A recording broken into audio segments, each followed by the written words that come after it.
दोस्तों आज हम शेरलॉक नाम की डिटेक्टिव सीरीज का पहला एपिसोड देखने वाले हैं। जिन मिस्टीरियस केसेस को सॉल्व करना असंभव माना जाता है उन केसेस को हमारा डिटेक्टिव शेरलॉक बड़ी आसानी से सॉल्व कर लेता है। इस सीरीज के अंत में तो आप भी शेरलॉक की तरह सोचने लग जाएंगे। इतनी इंटरेस्टिंग सीरीज आपने शायद ही कभी देखी होगी, तो देरी किस बात की, चलिए एपिसोड 1 को देखते हैं। एपिसोड 1 की शुरुआत में एक बिजनेसमैन को दिखाते हैं जो किसी ट्रेन में जा रहा है और उस दिन उसकी कोई बिजनेस मीटिंग होती है, लेकिन वो गलती से अपना स्टेशन मिस करके आगे के किसी स्टेशन पे उतर जाता है। वो अपनी पीए को कॉल करके बताता है कि मैं गलत स्टेशन पर उतर गया हूँ, लेकिन दूसरी ट्रेन पकड़कर जल्दी आ जाऊंगा। अब पीए कहती है कि सर तब तक बहुत देर हो जाएगी, आप टैक्सी लेकर जल्दी ऑफिस पहुँच जाइए। दरअसल इस बिजनेसमैन और उसकी पीए के बीच में कुछ ज्यादा ही अंडरस्टैंडिंग चल रही होती है। वो पीए की बात मान लेता है लेकिन मीटिंग में नहीं पहुँचता। लगता है वो कहीं फंस चुका है। अब उसके पास 2 बोतल्स हैं जिनमें 2 टैबलेट्स रखी हुई हैं। वो एक टैबलेट खा लेता है और स्पॉट पर ही मर भी जाता है। अगले दिन मीडिया को इन्फॉर्मेशन दी जाती है कि इस बिजनेसमैन ने पॉइजन खाकर आत्महत्या कर ली है और इस रिपोर्ट के साथ ही ये केस भी बंद कर दिया जाता है। इस हादसे के 1 महीने बाद 2 फ्रेंड्स को बारिश में चलते हुए दिखाते हैं। उनमें से एक लड़की के पास छाता होता है और दूसरे लड़का बारिश में भीगता हुआ टैक्सी को बुलाता है, लेकिन टैक्सी नहीं रुकती। फिर वो अपने दोस्त से कहता है, यार तू रुक जा, मैं घर जाकर अपना छाता लेके आता हूँ। लेकिन वो लड़का ना तो घर पहुँचता है और ना ही अपने दोस्त के पास लौटता है। लगता है वो कहीं फंस गया है। अब दिखाते हैं कि उसके पास बोतल्स में 2 टैबलेट्स हैं और वो एक टैबलेट खाकर वहीं मर जाता है। और मीडिया भी यही कहती है कि ये सुसाइड केस है। अब एक बार में एक औरत खूब पीती है और नशे में धुत होकर घर लौट रही होती है, लेकिन वो घर नहीं पहुंचती और किसी जगह फंस जाती है और उसके पास भी 2 टैबलेट्स हैं जिनमें से एक खाकर वो मर जाती है और इस तरह की ये तीसरी मौत है। अब मीडिया वाले सवाल उठाने लगते हैं और एक प्रेस मीट बुलाई जाती है। तब ग्रेग नाम का एक डिटेक्टिव बताता है कि तीनों लोगों ने सुसाइड की है, लेकिन तीनों की मौत एक ही टाइप के पॉइजन से हुई है। एक रिपोर्टर पूछता है, सर ये भी तो हो सकता है कि किसी ने उन्हें पॉइजन देकर मार डाला। अब ग्रेग तुरंत जवाब देता है कि ऐसा नहीं हो सकता, क्योंकि इन तीनों लोगों में एक पॉइजन के अलावा और कोई भी कनेक्शन नहीं है।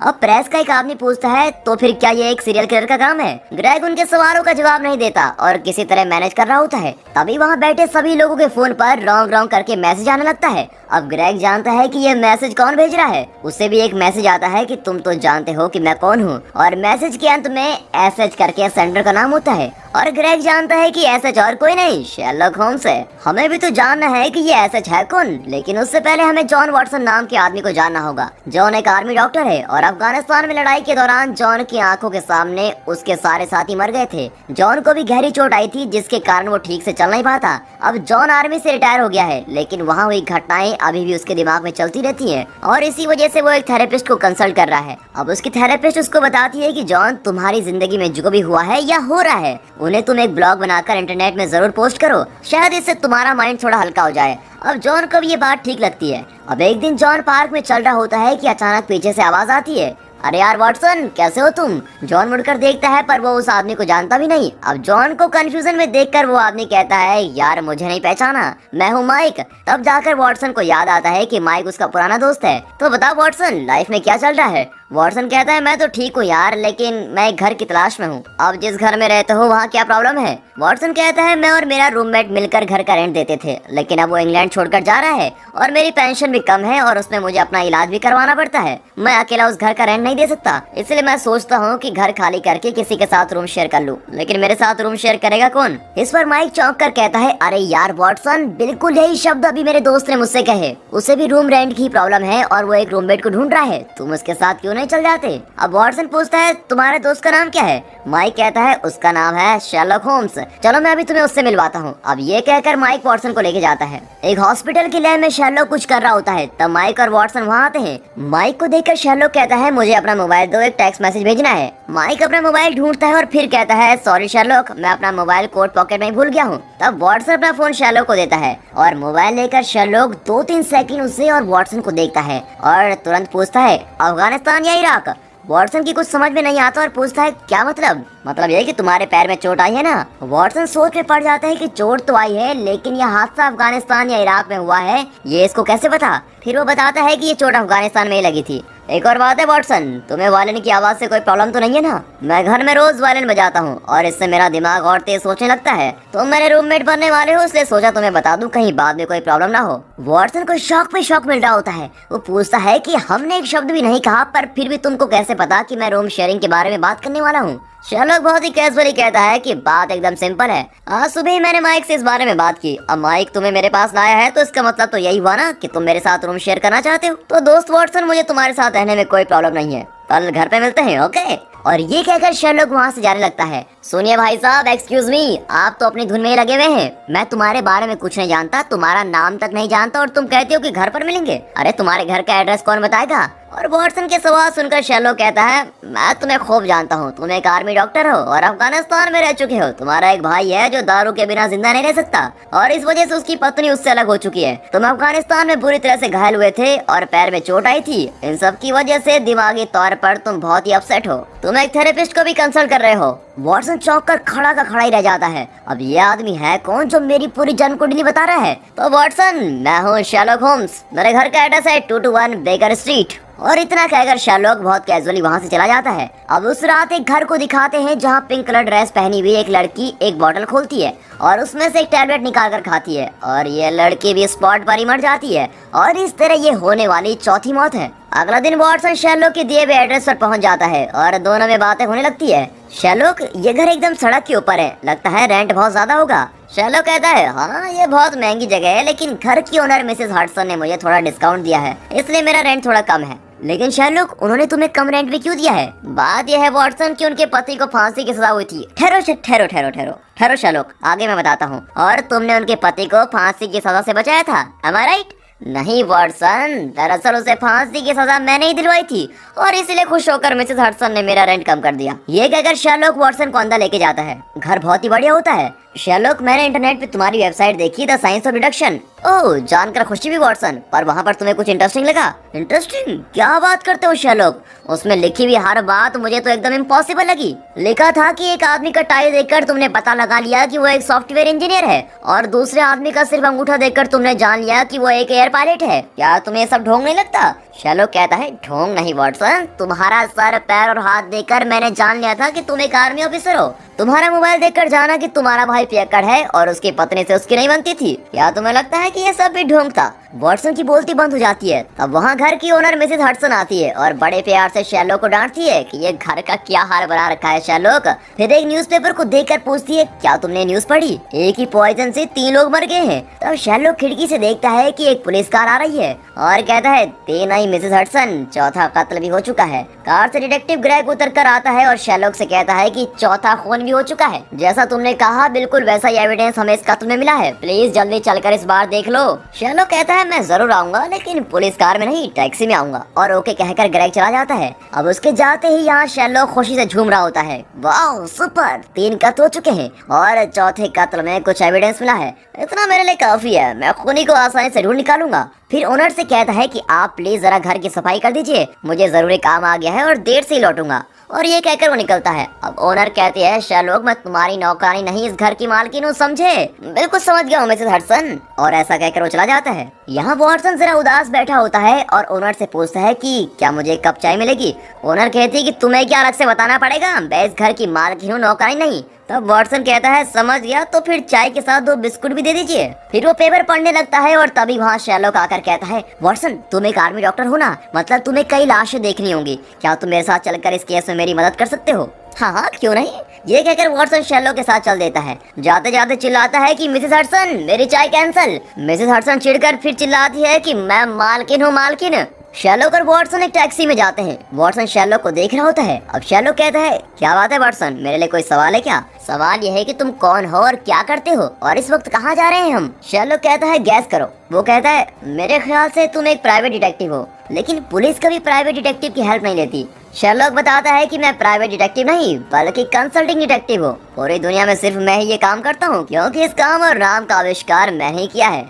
जब पुलिस किसी केस में लग जाती है तो मुझे कंसल्ट करती है। वॉटसन कहता है, वही तो मेरी समझ में नहीं आ रहा, तुम जैसे ढोंगी को पुलिस क्यों कंसल्ट कर रही है? अब शेरलॉक बिना कोई रिएक्शन के कहता है, जब पहली बार मैंने तुम्हें देखा और पूछा कि अफगानिस्तान या इराक, तो तुम कितना शॉक हो गए थे, और एक ढोंगी की बात पर तुम इतना शॉक क्यों हुए थे, बताओ? वॉटसन कहता है, यही तो मैं पूछ रहा हूँ कि तुम्हें वो सब कैसे पता चला? तब शेरलॉक पूरी एक्सप्लेनेशन देता है। सबसे पहले तो मैंने तुम्हारा हेयर कट देखा जो मिलिट्री कट है, और मैंने अंदाजा लगा लिया कि तुम आर्मी में रहे होंगे। जब तुम हॉस्पिटल की लैब में आए तो तुम वहाँ की चीजों को देखकर सरप्राइज नहीं हुए और नॉर्मल बिहेव कर रहे थे। इससे पता चलता है कि तुम्हारे लिए वो चीजें नई नहीं थी, और मैंने अंदाजा लगा लिया कि तुम एक डॉक्टर भी हो सकते हो, इसलिए मैंने कहा कि तुम एक आर्मी डॉक्टर हो। अच्छा ठीक है, लेकिन तुम्हें ये कैसे पता चला कि अफगानिस्तान या इराक में ही मेरी टांग टूटी होगी? हमारे देश की आर्मी तो कई देशों में जाती है, फिर उन देशों का नाम तुमने क्यों नहीं लिया? लो, ये तो बहुत ही आसान था।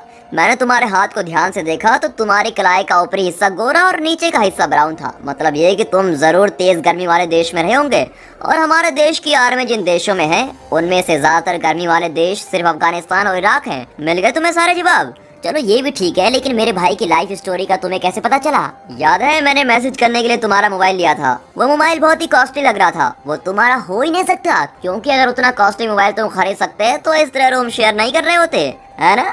चलो मान लिया कि तुम्हें किसी ने फोन गिफ्ट किया है, तब तुम इस फोन को बहुत ही संभाल कर रखते, राइट? लेकिन पॉकेट में रखी हुई चाबियों से फोन पर कई स्क्रैचेस लगे हुए थे, और नए मोबाइल को कोई ऐसे नहीं रख सकता। इसका मतलब ये कि वो पुराना मोबाइल है जिसे तुमसे पहले किसी ने यूज किया है और फिर तुमको दे दिया है। मोबाइल के पीछे हैरी वॉटसन फ्रॉम कॉलरा करके लिखा हुआ था, और तुम्हारा नाम जॉन वॉटसन है, तो हैरी तुम्हारा भाई हो सकता है। हाँ, वो तुम्हारा पिता का नाम भी हो सकता है, लेकिन ये मोबाइल ज्यादातर नई जनरेशन के लोग यूज करते हैं, तो मोबाइल तुम्हारे पिता का नहीं हो सकता। मतलब ये कि हैरी तुम्हारा भाई होगा जिसने अपना पुराना मोबाइल तुमको दे दिया होगा। ओह अच्छा, मान लिया मेरे बाप। लेकिन हैरी पीता है और उसका उसकी पत्नी के साथ झगड़ा हुआ है, ये बताओ ये तुम्हें कैसे पता चला? शेरलॉक कहता है फोन के पीछे हैरी वॉटसन फ्रॉम कॉलरा लिखा था, मतलब कॉलरा नाम की एक औरत ने ही ये फोन हैरी को गिफ्ट किया है। लेकिन कॉलरा हैरी की गर्लफ्रेंड हो ही नहीं सकती, क्योंकि गर्लफ्रेंड कभी इतना कॉस्टली गिफ्ट नहीं देती। दोस्तों, अगर गर्लफ्रेंड के साथ आपका भी यही एक्सपीरियंस है तो वीडियो पॉज करके जरा हंस लीजिए। हंस लिया? चलो अब आगे कंटिन्यू करते हैं। अब शेरलॉक कंटिन्यू करता है कि कॉलरा जरूर हैरी की पत्नी का नाम है। पत्नी का दिया हुआ कॉस्टली गिफ्ट अगर हैरी ने तुम्हें दे दिया तो इसका मतलब यही हुआ ना कि उन दोनों में कोई अनबन है और वो अलग हो चुके हैं। कॉलरा से अलग होने के बाद ये मोबाइल हैरी को कॉलरा की याद दिलाकर उसे परेशान करता था, इसलिए उसने मोबाइल तुम्हें दे दिया। तुम्हारा अगला सवाल मैं जानता हूँ। इस मोबाइल का चार्जिंग पोर्ट देख रहे हो? यहाँ अनगिनत स्क्रैचेस लगे हुए हैं। वो जरूर एक पियक्कड़ ही होगा जो हमेशा नशे में रहता है और ठीक से पोर्ट में चार्जर भी नहीं लगा सकता। देखो कैसे आसपास की जगह में घुसाकर हर तरफ स्क्रैचेस लगे हुए हैं। शेरलॉक की गहरी सोच और बारीकियों को समझने की क्षमता देखकर वॉटसन बिल्कुल ही दंग रह जाता है। इतने में वो कत्ल के स्पॉट पर पहुंच जाते हैं और कार से उतरकर चलने लगते हैं।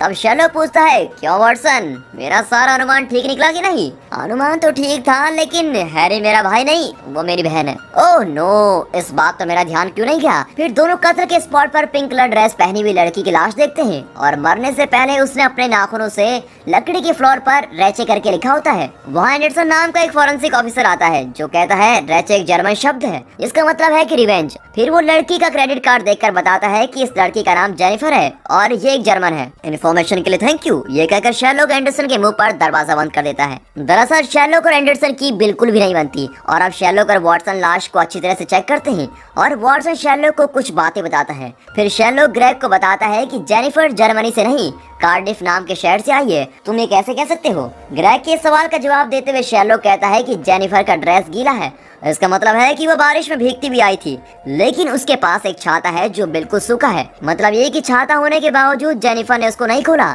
इससे पता चलता है कि तेज हवा चल रही थी और इस वजह से वो छाता नहीं खोल पाई और भीगती हुई चली आई। फिर शेरलॉक मोबाइल में मैप खोलकर सर्च करता है कि आसपास के कई शहरों में तेज हवा के साथ बारिश हुई थी। तब पता चलता है कि कार्डिफ में बारिश हुई थी, इसलिए मैं दावा के साथ कह सकता हूँ कि ये कार्डिफ से आई थी। अगर जेनिफर उतनी दूर से यहाँ आई थी तो उसके पास एक सूटकेस जरूर होगा। वो सूटकेस कहाँ है ग्रेग? अब शेरलॉक का सवाल सुनकर ग्रेग हंसकर पूछता है कि ये तो जरूरी नहीं कि कार्डिफ से जो आए उसके साथ सूटकेस भी होगा। शेरलॉक कॉन्फिडेंटली कहता है कि दूसरों का तो पता नहीं, लेकिन जेनिफर एक सूटकेस जरूर लाई थी। इसके दाहिने पैर के एंकल पर कुछ निशान है जो बाएं एंकल में नहीं है। इसका मतलब ये औरत ट्रॉली जैसा एक सूटकेस लाई थी और उसे दाहिने हाथ से खींच कर लाई थी। ये उसी के निशान है, और जेनिफर यहाँ अपने सीक्रेट लवर से मिलने आई थी। शेरलॉक तुम मजाक कर रहे हो ना? एक लाश को देखकर कैसे बता दिया कि इसका सीक्रेट लवर है? बात यह है ग्रेग कि इसने जो भी ज्वेलरी पहनी है सारी की सारी हाल ही में पॉलिश की गई है, लेकिन इसका वेडिंग रिंग एकदम पुराना लग रहा है और इसे कभी पॉलिश नहीं किया गया है। इससे पता चलता है कि ये अपनी शादी से खुश नहीं थी। इसका वेडिंग रिंग कम से कम 10 साल पुराना है और इतना साल अंगूठी पहनने पर उंगली पर एक निशान बन जाता है, लेकिन जेनिफर की उंगली में ऐसा कोई निशान नहीं है। ऊपर से रिंग के अंदर का हिस्सा अभी भी चमक रहा है। इसका मतलब यह है कि वो इस रिंग को बार बार उतार देती है। एक सेकंड के लिए हम मान लेते हैं कि जेनिफर हाथ से कुछ काम करती थी और इसीलिए रिंग को उतार देती थी, लेकिन इसके हाथ के नाखून एकदम शार्प हैं और ऐसे शार्प नाखून को रखकर वो हाथ से करने वाला कोई भी काम नहीं कर सकती। तो फिर वो रिंग को हमेशा क्यों उतार देती है? इसका एक ही कारण होगा और वो ये है कि इसका कोई सीक्रेट लवर है जिससे मिलने के लिए जेनिफर अपनी वेडिंग रिंग निकाल देती है। लेकिन उस बेचारे सीक्रेट लवर को नहीं पता कि इसकी शादी को 10 साल से ज्यादा हो चुके हैं। ये सुनकर तो वॉटसन भी वाह करते रह जाता है। अब शैरलॉक कहता है अब हमें रेचल का पता लगाना होगा। अब ये रेचल कौन है भाई? जेनिफर ने तो सिर्फ रेचल लिखा था जो एक जर्मन शब्द है। शैरलॉक कहता है कि अरे वो कोई जर्मन शब्द नहीं है। सोचो कि कुछ देर में तुम मरने वाले हो तो क्या तुम बेकार में जर्मन शब्द रेचे या इंग्लिश में रिवेंज लिखते हैं? नहीं ना। एक्चुअली जेनिफर हमें कुछ बताना चाहती है और वो है रेचल। अब इस केस में आगे बढ़ने के लिए हमें इसके सूटकेस की जरूरत है। क्या किसी ने उसको देखा है? ग्रेग कहता है कि हमने पूरा घर छान मान लिया और उसमें कोई भी सूटकेस नहीं मिला। अब शैरलॉक टेंशन में पूछता है कि क्या कह रहे हो ग्रेग, सूटकेस गया कहाँ? क्या जेनिफर अपना सूटकेस से निकल गई? वो जरूर यहीं कहीं होगा या फिर कोई घर के अंदर आकर सूटकेस उठा ले गया होगा। तब अचानक शैरलॉक को सूझता है कि ये जरूर उसी सीरियल किलर का काम होगा जो जेनिफर को यहाँ लाया और उसका खून कर दिया। लेकिन उसे नहीं पता था कि जेनिफर का सूटकेस उसकी गाड़ी में ही था। सीरियल किलर ने एक गलती कर दी थी। अगर सूटकेस उसके पास होता तो वो फंस सकता था, इसलिए उसने जरूर सूटकेस फेंक दिया होगा। लेकिन उसने सूटकेस कहाँ फेंका होगा और वो किस टाइप का सूटकेस है, इस बारे में सोचते हुए शैरलॉक को एक बड़ा क्लू मिलता है। ऊपर से ग्रेग और वॉटसन चिल्लाते हैं कि क्या क्लू मिला है यार, बताकर तो जाओ। इस पर शैरलॉक पिंक कहकर चला जाता है। यहाँ वॉटसन कंफ्यूज होता है कि ये आदमी जबरदस्ती मुझे यहाँ लाया और अकेला छोड़कर न जाने कहाँ चला गया। फिर वो बड़ी मुश्किल से धीरे धीरे नीचे उतरकर बाहर आता है। तब एक पुलिस ऑफिसर कहती है कि तुम शैरलॉक के दोस्त हो ही नहीं सकती क्योंकि उसका तो कोई दोस्त ही नहीं है। फिर तुम कौन हो? वॉटसन कहता है कि मैं तो उसका कोई भी नहीं हूँ, मैं तो शैरलॉक से आज ही मिला हूँ। तब पुलिस ऑफिसर चेतावनी देती है कि तुम मुझसे दूरी रहा करो, उसे इस तरह की इन्वेस्टिगेशन के पैसे नहीं मिलते। कॉम्प्लिकेटेड केसेस को सॉल्व करना तो सिर्फ उसकी हॉबी है। अगर तुम उसके साथ रहे तो तुम्हारी लाइफ भी बेमतलब हो जाएगी, बाकी तुम्हारी मर्जी। अब इतना सब सुनकर वॉटसन मायूस होकर चलने लगता है। वो नोटिस करता है कि जब भी वो किसी टेलीफोन बूथ के पास जाता है तो वहाँ का फोन बजने लगता है। वॉटसन एक बूथ के अंदर जाकर कॉल अटेंड करता है तो उस तरफ से कोई कहता है कि तुम्हारे पास एक कैमरा है, जरा उसे देखो। वॉटसन भी कैमरे को देखता है तो कैमरा उसकी ओर मुड़ता है। फिर वो देखता है कि वहाँ का हर कैमरा उसकी ओर मुड़ रहा होता है। वॉटसन समझ जाता है कि वहाँ का हर कैमरा उसको वॉच कर रहा है और उसी वक्त वहाँ एक गाड़ी आती है। फोन पर कोई कहता है कि उस गाड़ी में चढ़ जाओ वॉटसन। वॉटसन गाड़ी में चढ़ता है तो उसमें एक खूबसूरत लड़की होती है। वॉटसन सोचता है कि उसको किडनैप करके वो इस लड़की से उसकी शादी करवाने वाले हैं, लेकिन गाड़ी सीधे एक पुरानी बिल्डिंग के अंदर जाकर खड़ी होती है। वहाँ छाता पकड़कर एक आदमी खड़ा होता है और कहता है कि तुम्हारा स्वागत है जॉन वॉटसन, तशरीफ रखो। वॉटसन कहता है कि तशरीफ तो तुम अपने पास ही रखो, पहले मुझे बताओ कि यहाँ क्यों आए हो। वो आदमी पूछता है कि तुम शैरलॉक के दोस्त हो ना? यार कितनी बार कहूँ कि मैं उसका दोस्त नहीं हूँ, मैंने पहली बार उसको कल ही देखा, लेकिन तुम लोग शैरलॉक के बारे में इतना क्यों पूछ रहे हो? तुम उसके क्या लगते हो? वो आदमी कहता है कि मैं शैरलॉक का दुश्मन हूँ। देखो डॉक्टर वॉटसन, मैं तुम्हें मुंह मांगे पैसे दे दूंगा, तुम्हें बस शैरलॉक के साथ रहकर मुझे उसकी सारी इन्फॉर्मेशन देनी होगी। वॉटसन चिढ़कर पूछता है कि मैं वो सब क्यों करूंगा? तुम इसलिए करोगे वॉटसन क्योंकि तुम्हें पैसों की सख्त जरूरत है। लेकिन वॉटसन कहता है कि मैं हरगिज़ तुम्हारा काम नहीं करने वाला हूँ। अब उसे शैरलॉक का मैसेज आता है कि जल्दी घर आ जाओ। अब वो आदमी कहता है कि वॉटसन अब तुम्हें उस थेरेपिस्ट की कोई जरूरत नहीं है क्योंकि तुम्हारा हाथ एकदम स्टडी है। तुम्हें जो तनाव था वो वॉर की वजह से नहीं बल्कि वॉर को मिस करने की वजह से हुआ था। वॉटसन को कुछ समझ नहीं आता कि ये आदमी मेरे बारे में इतना कैसे जानता है और शैरलॉक के बारे में ये क्या जानना चाहता है। फिर वो कहता है कि मुझे जिस तरह से यहाँ लाए उसी तरह से घर छोड़ दो और वॉटसन उसी आदमी की गाड़ी में घर पहुँचता है। घर में शैरलॉक इस केस के बारे में सोच रहा होता है। अरे यार शैरलॉक, मैं तुम्हारे दुश्मन से मिलकर आ रहा हूँ। दुश्मन? वो किस खेत की मूली है वॉटसन? वो तो मैं नहीं जानता शैरलॉक, लेकिन उसके हाथ में एक छाता था। अच्छा, वो इतना खतरनाक नहीं है, तुम फिक्र मत करो। लेकिन उसने तुम्हें पैसों का लालच देकर मुझ पर जासूसी करने को जरूर कहा होगा। हाँ शैरलॉक, उसने बिल्कुल वही कहा था, लेकिन मैंने साफ इनकार कर दिया। यार वॉटसन, तुम भी कितने भोले हो। अगर तुमने हाँ कर दिया होता तो कम से कम हमें कुछ पैसे मिल जाते। इस पर वॉटसन कहता है वो सब छोड़ो, उस पिंक ड्रेस वाली जेनिफर के केस में क्या हुआ और मुझे अकेला छोड़कर तुम वहाँ से कहाँ चले गए थे? शैरलॉक कहता है कि फिलहाल तो तुम अपना मोबाइल निकालो और टेबल पर एक नंबर है, उसे एक मैसेज भेजो और मैसेज में ये टाइप करो कि क्या हुआ, मुझे चक्कर आ रहे हैं, प्लीज इस एड्रेस पर पहुँच जाओ। वॉटसन चौंक कर पूछता है शैरलॉक, तुमने पी तो नहीं रखी है? तुम्हें चक्कर कब से आने लग गए और ये मैसेज किसको भेजना चाहते हो? इस पर शैरलॉक उसको एक पिंक कलर का सूटकेस लाकर दिखाता है और देखते ही वॉटसन जान जाता है कि ये मरी हुई जेनिफर का सूटकेस है और पूछता है ये तुम्हें कहाँ से मिला। शर्लॉक बताता है कि जेनिफर को खूनी अपनी कार में लाया था और गलती से उसका सूटकेस कार में रह गया था और खूनी जेनिफर का खून करके अपनी कार में चला गया, लेकिन उसने जल्दी जेनिफर का सूटकेस देख लिया होगा और इस सूटकेस के रहते हुए बहुत ही जल्दी पकड़ा जाता, इसलिए उसने सूटकेस रास्ते के किसी कूड़ेदान में फेंक दिया होगा और इसीलिए मैंने कत्ल के स्पॉट पर 5 मिनट के ट्रैवल के अंदर रखे गए सारे कूड़ेदानों की छान मारी और तब जाकर इस सूटकेस मेरे हाथ लगा। लेकिन शर्लॉक ये जेनिफर का ही सूटकेस है, इसकी क्या गारंटी है? वॉटसन, जेनिफर की ड्रेस पूरी तरह से पिंक है, इसलिए उसने सूटकेस भी पिंक ही चुना होगा और हमारा मेन क्लू भी यही है, पिंक। वाह शर्लॉक, तुम्हारा जवाब नहीं, पर तुम मुझे किसे मैसेज भेजने को कह रहे हो? वॉटसन ध्यान से सुनो, कत्ल के स्पॉट पर और इस सूटकेस में एक चीज मिसिंग है, गैस करो। वॉटसन गैस नहीं कर पाता। शर्लॉक कहता है यार जेनिफर का मोबाइल फोन मिसिंग है। इस पर वॉटसन कहता है शायद वो घर पर ही भूल गई थी। नहीं नहीं वॉटसन, ये नहीं हो सकता, जेनिफर का एक सीक्रेट लवर है जिससे वो मिलने यहाँ आई थी और मोबाइल घर पर भूलने का तो सवाल हो ही नहीं सकता। वो फोन जरूर लाई होगी और शायद अब वो मोबाइल खूनी के पास है। वॉटसन चौंक कर कहता है अबे डिटेक्टिव कहीं गए, तो क्या तुम उस खूनी को मेरे फोन से मैसेज भिजवाना चाहते हो? हाँ वॉटसन, यही, अभी अभी उसने जेनिफर का कत्ल किया है और जेनिफर का फोन भी उसी के पास है। अब हम उस फोन को मैसेज भेजेंगे कि मुझे चक्कर आ रहे हैं, प्लीज इस एड्रेस पर पहुंच जाइए। नॉर्मल इंसान को अगर ऐसा मैसेज मिले तो वो उसको इग्नोर कर देगा, लेकिन अगर ये मैसेज खूनी को भेज दिया जाए तो वो टेंशन में आ जाएगा और यही तो हमें चाहिए। अब चलो मेरे साथ। एक मिनट शर्लॉक, तुम हमेशा अपने आप से बातें करते रहते हो है ना? अपने आप से नहीं वॉटसन, वहाँ एक कंकाल रखा होता है, मैं उससे बातें करता हूँ, लेकिन मिसेस हडसन कंकाल उठाकर ले गई। तो अब तुम मुझे कंकाल समझकर बातें कर रहे हो क्या? बुरा मत मानो वॉटसन, अब चलो भी। फिर दोनों एक रेस्टोरेंट में जाते हैं जो खूनी को भेजे गए एड्रेस के बिल्कुल पास है।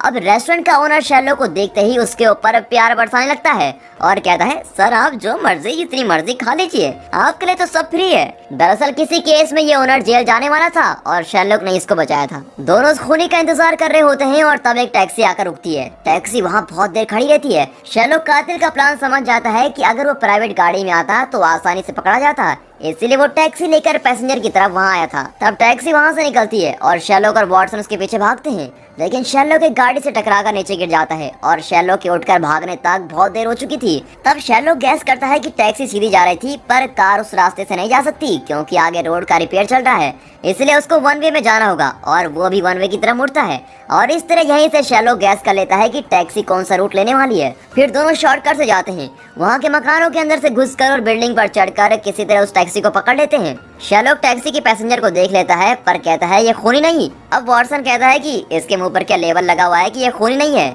नहीं वॉटसन, उसका सूटकेस देखो, वो अभी अभी एयरपोर्ट से आया है और पहली बार लंदन आया है और रास्ता न जाने की वजह से वो यहाँ वहाँ टैक्सी में घूम रहा है। फिर वो पैसेंजर से कहता है कि आपको तकलीफ देने के लिए सॉरी, हम पुलिस वाले हैं, अगर कोई आपको प्रॉब्लम हो तो हमें कांटेक्ट कीजिए। और ये कहकर दोनों वहाँ से खिसकने लगते हैं, लेकिन पैसेंजर असली पुलिस से कंप्लेंट करता है कि सर ये दोनों पुलिस बनकर मुझको डरा रहे थे। और ये देखकर शर्लॉक और वॉटसन वहाँ से भागकर घर पहुँचते हैं। तब शर्लॉक कहता है कि वॉटसन बाहर तुम्हारा गिफ्ट वेट कर रहा है और उसी वक्त दरवाजे पर कोई नॉक करता है। वो और कोई नहीं बल्कि रेस्टोरेंट का ओनर है, जो वॉटसन की वॉकिंग स्टिक उसको लौटाकर कहता है कि शर्लॉक ने मुझे फोन किया था कि आप ये स्टिक भूल गए हैं। अब इस स्टिक के सपोर्ट के बिना ही वॉटसन इतनी देर तक चल फिर रहा था और यही नहीं, बिल्डिंग पर चढ़कर ऊपर से छलांग भी मार रहा था। मतलब ये कि वॉटसन का पैर टूटा नहीं बल्कि वो पैर टूटने की एक्टिंग कर रहा था। वॉटसन समझ जाता है कि शर्लॉक ये बात जान गया था। शर्लॉक अब सोचता है कि शायद वॉटसन अब उसके साथ नहीं रहना चाहेगा। इतने में मिसेस हडसन आकर कहती है कि शर्लॉक तुमने अब क्या गुल खिला दिए हैं जो यहाँ पुलिस भी आ गई है। दोनों ऊपर जाकर देखते हैं तो वहाँ ग्रेग और उसके आदमी खड़े होते हैं।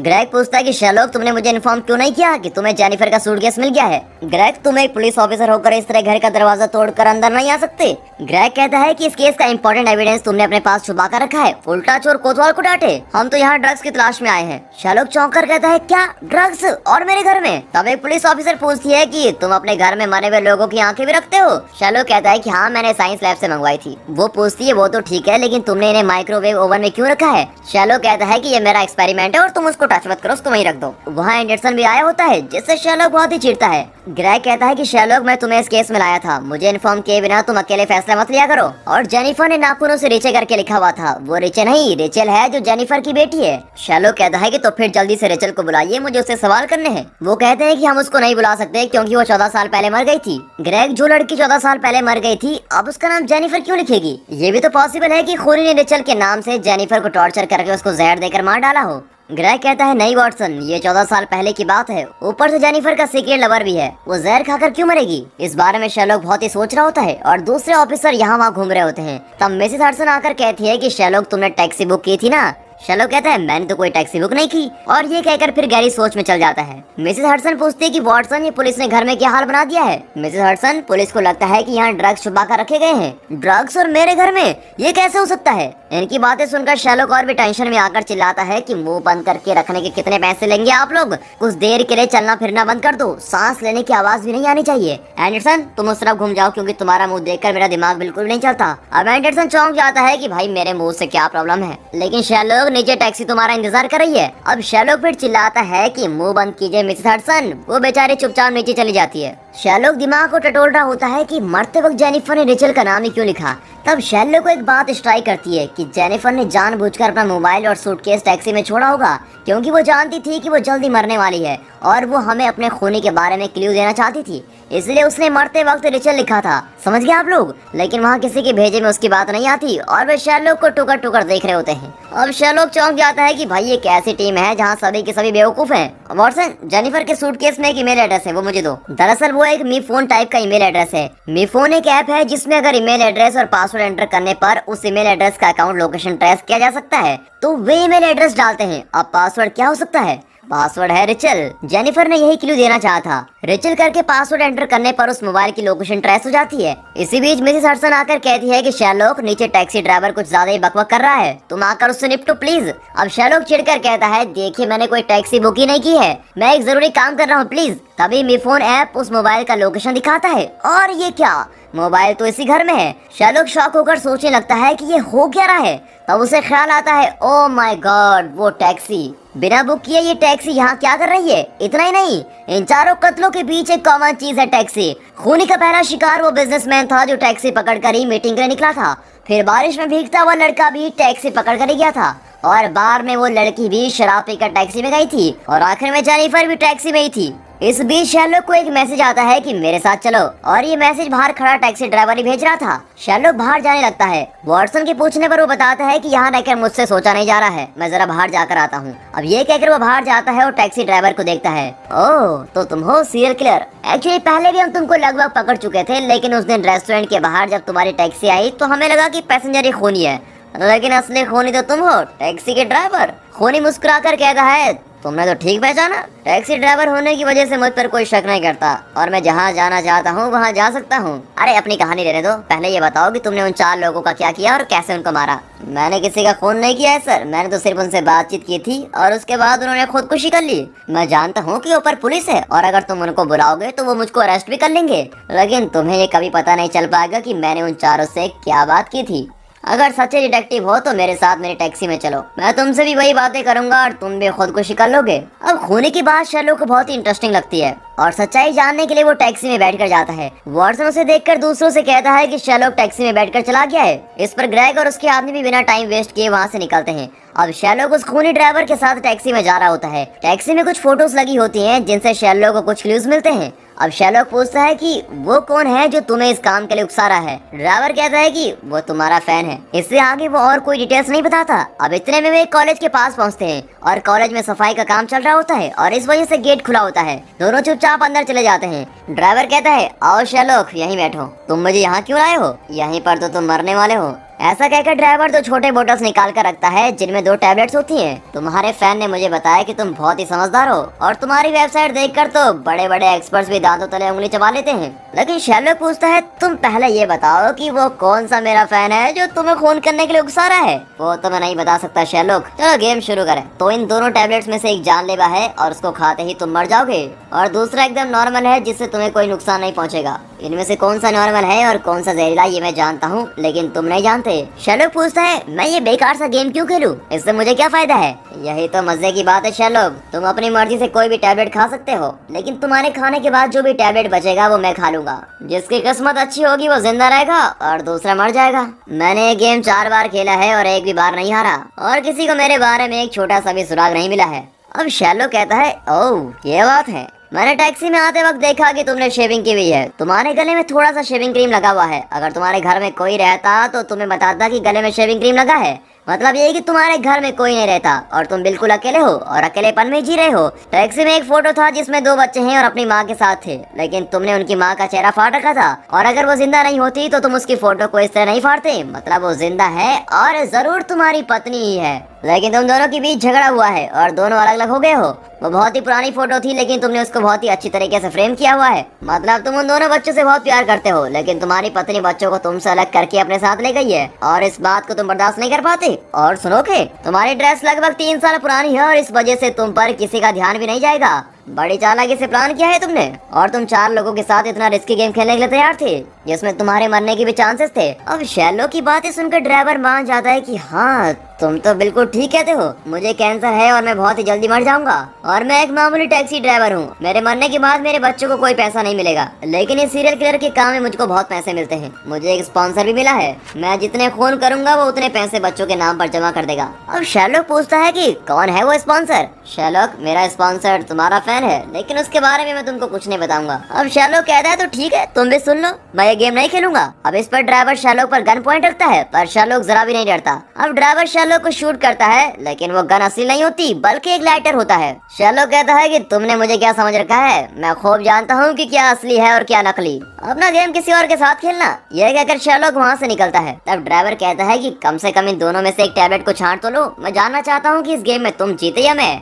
इसमें क्या आपत्ति हो सकती है। ये सोचकर शैलोक एक टैबलेट उठा लेता है और ड्राइवर दूसरा टैबलेट उठा लेता है। तब ड्राइवर कहता है, कम ऑन शैलोक, अब टैबलेट उठा ही लिया है तो उसको खा भी लो। तुम अपना वाला मुंह में डालो और मैं अपना वाला खा लूंगा, आखिर पता तो चले कि कौन जीता। अब इस तरह वो शैलोक का ब्रेन वॉश करने लगता है और आखिर में शैलोक भी टैबलेट खाने ही वाला होता है कि अचानक टैक्सी ड्राइवर को कोई शूट कर देता है और ड्राइवर नीचे गिर जाता है। शैलोक चारों ओर ढूंढता है कि किसने शूट किया है, पर वहाँ कोई नजर नहीं आता। फिर शैलोक ड्राइवर से पूछता है कि क्या मैंने नॉर्मल टैबलेट सेलेक्ट किया था, लेकिन ड्राइवर जवाब नहीं देता। शैलोक कहता है कि कम से कम उस स्पॉन्सर का नाम तो बता दो जो तुमसे सब कुछ करवा रहा है। मेरे उस फैन का नाम क्या है। वो कहता है कि सॉरी शैलोक, मैं वो सब कुछ नहीं बता सकता, सीधे सीधे बता दो वरना बहुत पछताओगे। ये कहकर शैलोक उसे पैर के नीचे दबाने लगता है और दर्द के मारे ड्राइवर किसी मॉरिटी का नाम लेता है और फिर वहाँ मर जाता है। पुलिस और एम्बुलेंस वहाँ पहुँच जाती है। वे शैलोक को एक ब्लैंकेट से कवर कर देते हैं। शैलोक पूछता है, ग्रेग, मुझ पर ब्लैंकेट क्यों डाल रहे हो। वो कहता है कि इस हादसे से तुम्हें बहुत सदमा पहुंचा होगा, जिसको कम करने के लिए ब्लैंकेट काम आएगा। भाई, मुझे कोई सदमा नहीं पहुंचा है, लेकिन क्या उस खूनी का पता चला जिसने इस सीरियल किलर को शूट किया है। क्या खाक पता चला, हमें तो कोई एविडेंस ही नहीं मिला। चिंता मत करो ग्रेग, मैं हूँ ना, सब पता लगा लूंगा। लगता है खूनी ने बहुत दूर से निशाना लगाकर इस सीरियल किलर को उड़ाया था। वो जरूर एक शूटिंग एक्सपर्ट ही होगा जिसने कई साल इसकी ट्रेनिंग ली होगी और कई ऐसे कांड भी किए होंगे। वो मिलिट्री का भी आदमी हो सकता है। और ये कहते कहते वो पीछे मुड़ता है तो वहाँ वॉटसन खड़ा होता है और शैलोक समझ जाता है कि वॉटसन ने ही सीरियल किलर को शूट किया है, लेकिन वो अपने दोस्त को इसमें नहीं फंसाना चाहता और कहता है, ग्रेग, मैंने अभी अभी जो कुछ कहा तुम उसको भूल जाओ। ग्रेग कहता है कि भूल जाओ को क्या मतलब, बता दे क्यों नहीं कि वो कौन हो सकता है। क्या तुम्हें और कोई क्लू मिला। छोड़ो ना ग्रेग, देखो ना मैं कितने सदमे में हूँ। मुझे ब्लैंकेट देने के लिए शुक्रिया। मेरा भेजा जरा फ्राई होने लगा था इसलिए मैं बकवास करने लगा हूँ। मुझसे थोड़ी देर सवाल मत करो यार। ये कहकर शैलोक वॉटसन के पास जाकर कहता है, यार वॉटसन, क्या सुपर निशाना लगाया तुमने। मुझे बचाने के लिए तुमने उसको शूट किया है ना। वो कहता है कि शैलोक, तुम उस खूनी की बातों में आकर टैबलेट खाने वाले थे और मेरे पास और कोई रास्ता भी नहीं था।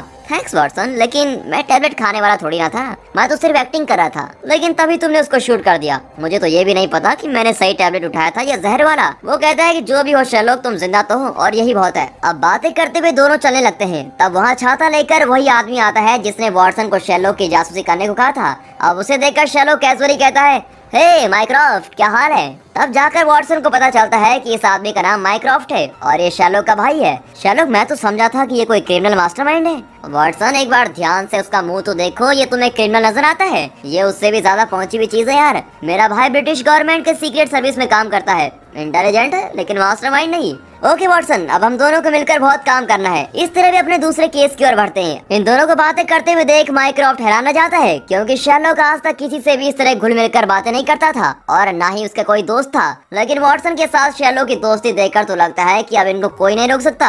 वेल तो दोस्तों, इस तरह दोनों मिलकर इस केस को सॉल्व कर देते हैं और इसी के साथ शैलोक सीरीज का पहला एपिसोड यहाँ पर खत्म होता है। आगे और भी इंटरेस्टिंग केसेस इनका इंतजार कर रहे हैं। देखते हैं कि ये जोड़ी उनको कैसे सॉल्व करती है, लेकिन उन 2 टैबलेट्स की पहली को कैसे सुलझाया जाए। दरअसल इस आइडिया को एक शॉर्ट स्टोरी से लिया गया है। उस स्टोरी के अनुसार दोनों टैबलेट्स में कोई जहर नहीं होता, लेकिन टैबलेट्स खाकर पिए जाने वाले पानी में जहर होता है।